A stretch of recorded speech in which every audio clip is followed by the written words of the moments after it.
Gracestines, all these other names, whatever it might be. We're going to be talking about how God rejects a king today. And why? Because of partial disobedience, delayed disobedience, whatever it might be. When it comes to following God, half-hearted obedience is still disobedience. So I hope you can understand that today by this lesson. This will be in 1 Samuel chapter 8 starting out. So if you want to turn over to that, that'll get you in the right perspective so you can follow right along. But the doctrine that we're talking about is sin is missing the mark. It is a deliberate mess up.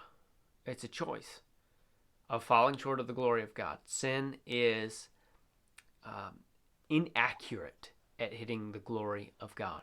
So it's not God's standard, and so that messes it up for us. We mess it up for us. Okay, it's not somebody else's fault. We mess it up for us by our sin. It's a deliberate missing of the mark. So again, when it comes to following God, half-hearted obedience is still disobedience. So what's going on here? Well, think of it in this way. Let's set it up. So if certain people in the Bible would have done, if they would have obeyed halfway, how would it have worked for them? Let's say Noah, instead of building the ark to God's specifications, he ends up building the ark without putting a door on it. How far would they have made it? Nowhere. What if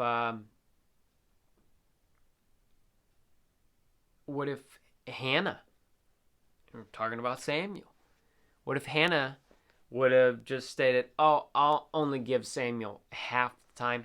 Like, I'll give you maybe a few years out of his life instead of his whole life. I'm just going to dedicate partially. What would happen?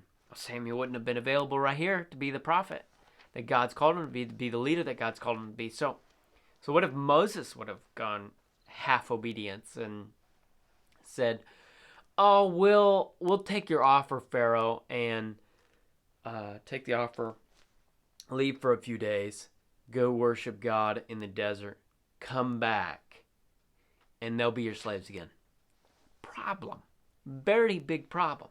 And so partial obedience, a half-hearted obedience, misses the mark completely, makes issues for what God's called us to do and to be.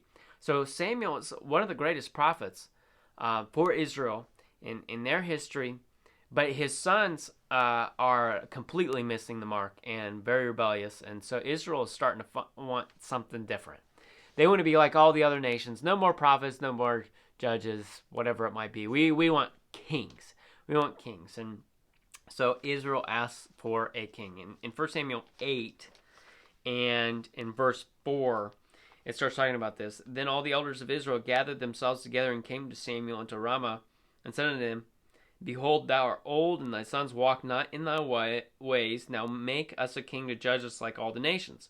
But the thing displeased Samuel when they said, Give us a king to judge us. And Samuel prayed unto the Lord, and the Lord said unto Samuel, Hearken unto the voice of the people, and all that they say unto thee, for they have not rejected thee, but they have rejected me, that I should not reign over them. According to all thy works, which they have done since the day that I brought them up out of Egypt, even unto this day, wherewith they have forsaken me, and served other gods, so do they also unto thee. Now therefore hearken unto their voice, howbeit yet protest solemnly unto them, and show them the manner of the king that shall reign over them. Now down to verse 19 it says, Nevertheless the people refused to obey the voice of Samuel, and they said, Nay, but we will have a king over us, that we also may be like all the nations, and that our king may judge us and go out before us and fight our battles. And so what are they wanting? It doesn't necessarily mean that having a king is wrong. They're just totally rejecting God as their king. Their heart's not in the right place. And so they're rejecting God, which is a problem. God's already proved himself over time, and he states that. I mean, he's all the way through. He's delivered them. He's rescued them. He's He's fought their battles, and yet they want a king to fight their battles. And God warns them, hey, I'll give you what you want. But he goes on in this passage, and he starts talking about how they'll take your sons to be in their armies. They'll take your daughters to serve them. They'll take your servants. They'll take your food. They'll take your fields, whatever it might be. You're in a totally different predicament, and Israel still wanted the king. So,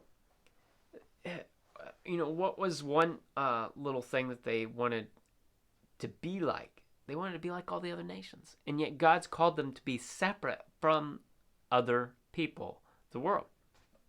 And here we go. Here's the issue. Here's the problem. What has God called us to be? Holy, separate, unique.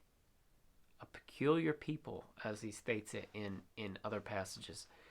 And so what are some things you struggle with in order to be like the world? You feel like it might be easier, might be better, instead of doing what God's called you to do?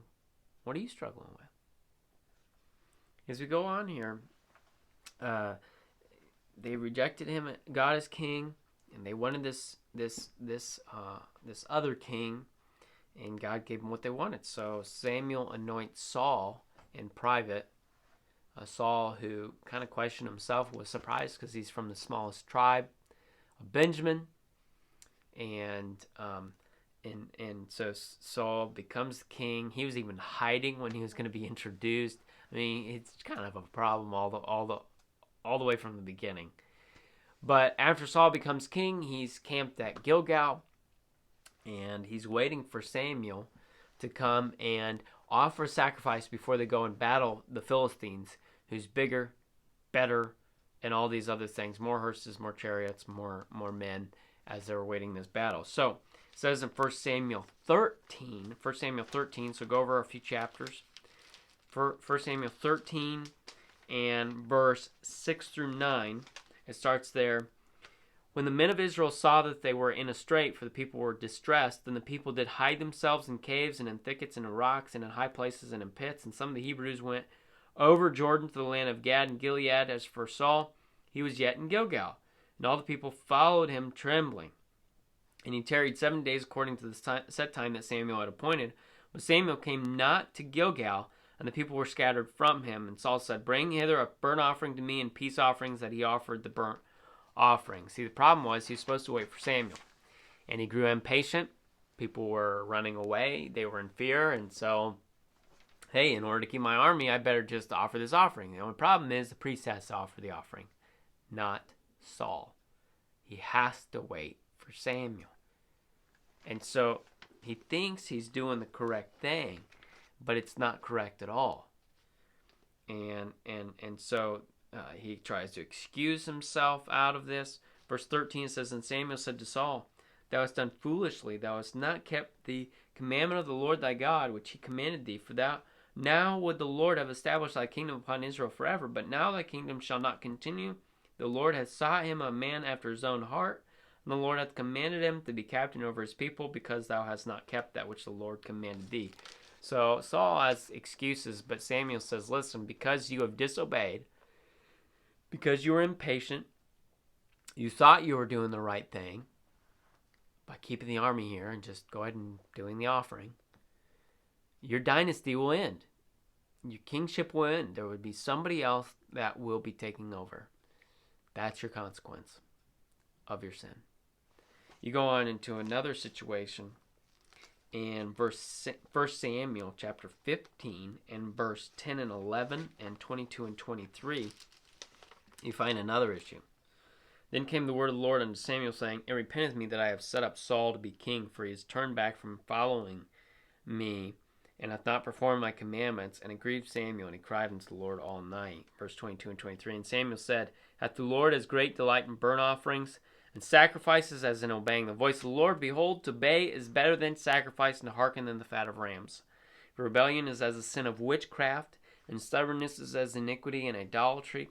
Because thou hast rejected the word of the Lord, he hath also rejected thee from being king. And so here we have another problem with Saul, because in this instance, They've been commanded to go up against the Amalekites, another people group they've had problems with, just like the Philistines. But yet they've been commanded to kill, to destroy everything, even their animals. I mean, this civilization needs to be wiped out, judged because of the sin that's going on in. And so Saul, he goes in, he conquers, but yet he keeps the king. He preserves his life, and he preserves some of the best of the animals. And Samuel confronts him. And Saul insists he obeyed, but yet it was partial obedience. He did not destroy everything. And he says, well, I'll sacrifice these animals. I'll make these as sacrifices to God. Samuel said, listen, it's better to obey than to sacrifice. Your empty worship is nothing compared to what should be obedience. This is what he calls him to.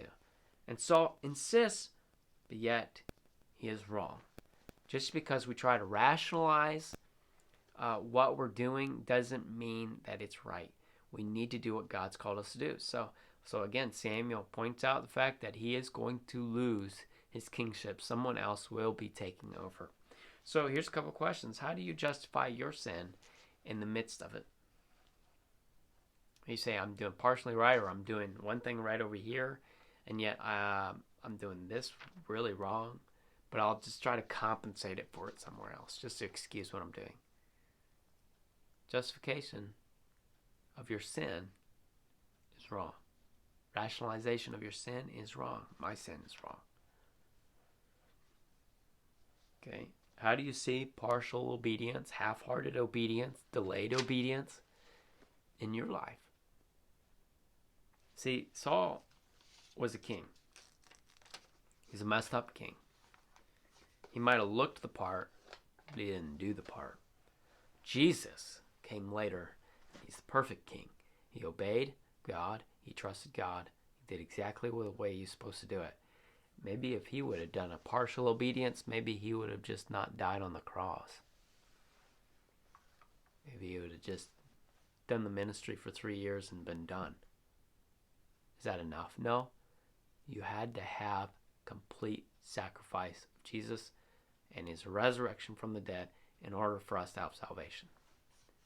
Complete obedience is so important to our walk, our lives. I hope you understood the message behind this story today. We'll talk to you later.